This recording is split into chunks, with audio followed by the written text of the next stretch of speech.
You can move through. There is a way out. There's a way through these challenging experiences in your life. And they stand as living proof of that in their strength and in their love. That is so powerful. Now, in this way, we've kind of flipped these challenging experiences, these painful experiences, from something that was horrible that we want to get rid of, to now understanding that in many ways these have been a blessing that have made us very strong individuals. Individuals that not only are more empowered now, but help the world, have a legacy to the world to lift others up. Now, for me, one of the challenges was that I was exposed to a constant stream of doubt from those who were closest to me. And when you connect with God, I mean, the stuff that gets revealed to you, your own personal experiences, I mean, honestly, people are going to doubt it. It's just too good to be true sometimes. And what that did for me was it frustrated me for a long time, first of all. But it allowed me to regain my focus. And that focus was to shift me within myself, deeper. And so what I learned was that the presence of God within me was stronger than any of the beliefs in the world around me. And that was a powerful lesson from doubt. And see, at first it seems like something horrible. You just want to be surrounded by people that support you. But as you look at it more deeply, there's a lesson. It anchored me in my inner life. It strengthened my inner connection with God. Now, as I mentioned earlier, release is a journey. It's not always just a one-time deal. And that's why we do Burn and Bowl every single year, because really our entire spiritual process is a journey of release. It is a shedding of layer after layer of concepts, layer after layer of ego, until all that exists is just this pure light and pure experience of God. What we're after here in Unity is direct experience of God, direct knowledge of that Christ consciousness that lives in you. So it's this joyful process like peeling layers of the onion. Now, what we do also is we write a letter to God today. And so when we release, we've created a space where we can now set new intentions, much like affirmative prayer that I just described to you. So we're going to set these intentions, and we know in Unity that our thoughts are creative.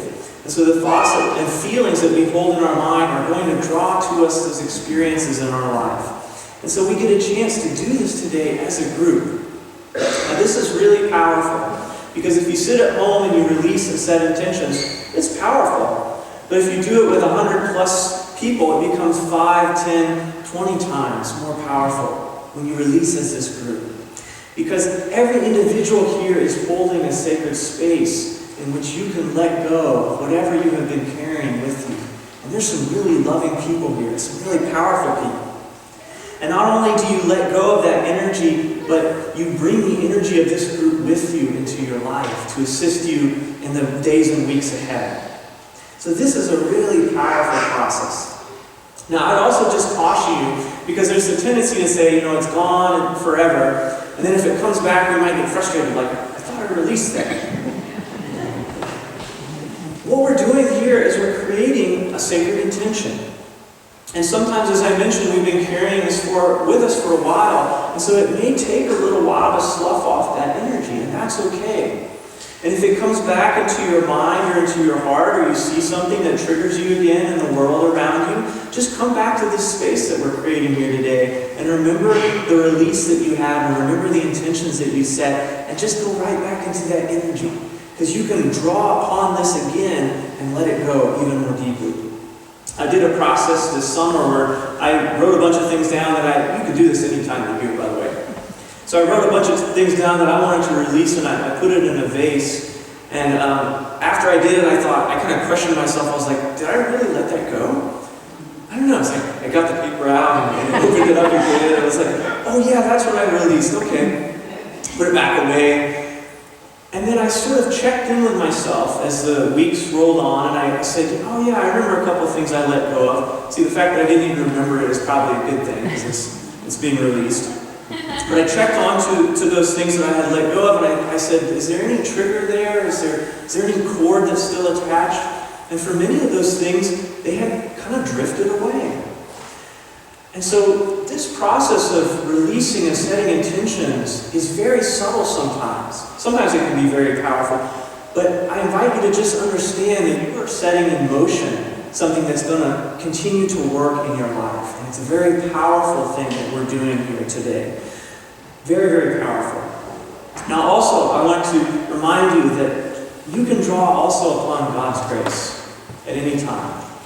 I think of God's grace as this continuous gift to us. It doesn't even make sense to our rational minds, because in our hearts we think, I've got to rest sometimes. This is God, I have to rest. How can there be this continuous gift? But to me, it's like this sun that's always shining behind the clouds. That is God's grace. And so you can ask God to be with you and to help you to let go of whatever this energy is and help you with these new intentions that you're setting for your year. One of my spiritual teachers, Amma, she said that it's really God's grace that gets us wherever we're going. And she described the cars on the road, and she said there's just inches away. These cars are just inches away from each other, streaming down the road, hundreds and thousands of them, and we get to our destination by the sheer grace of God. The same could be said with our lives. So draw upon that grace. And after today, again, I invite you to test it. And check back in like a little scientist and say, is it still there? If it still is, watch those cords gently dissolve. Gently bless and release that experience. So again, how free do you want to be? That's the question. How free do you really want to be? Go within yourself today and just identify those little energies that may still be there. It may surprise you what's there. And gently let it go. Because every single one of you deserves to live the life of your dreams. You deserve to live the life of your dreams, and you have the power to let those energies go from your life. It could be words that someone shared with you many years ago. It could be messaging that you got from the culture that said that you're small, you're not this beautiful Christ-like being that you are. It could be emotions that you're carrying from past experiences. Whatever that is, you have the power to let that go. And you also have the power to surround yourself with loving people that see the highest and best in you. There's this, I'll leave you with this image. There's a ceremony that is conducted in Japan, and it's called Toro Nagashi. And you may be familiar with it. It's where individuals honor those who have passed. And they do this by lighting a candle. It's a little different image than what we have today, but they make a little boat or a little lantern, and they put it on that boat, and they put it in the river, and they put it out in the ocean. And there's thousands of people that get together and do this at night. It's a beautiful, beautiful scene. And for me, blessing and releasing what I've been holding on to is much like that. It's like lighting a little candle that says, thank you. Thank you, anger. Thank you, frustration. Thank you, sadness. Thank you, that relationship, for what you taught me. Because you've made me a stronger person. You've helped develop compassion and understanding and wisdom in me that I never had before. And I watch and I bless you, and I watch you drift off into that ocean of infinity on your way. And so I invite you to kind of take that image and to thank your experiences for what they have taught you. To know that now you are a stronger person because of them, and to release them to the infinite and wish them well. And I think that if you do that, what's left is this person on the shore that's a little bit more whole, that's a little bit happier, that's a little bit more free, that's a little more aware of their true nature. And when you do that, you are that light in the world. And you help our planet one by one return back to greater peace and greater love. Release is peace. And so it is. God bless you all.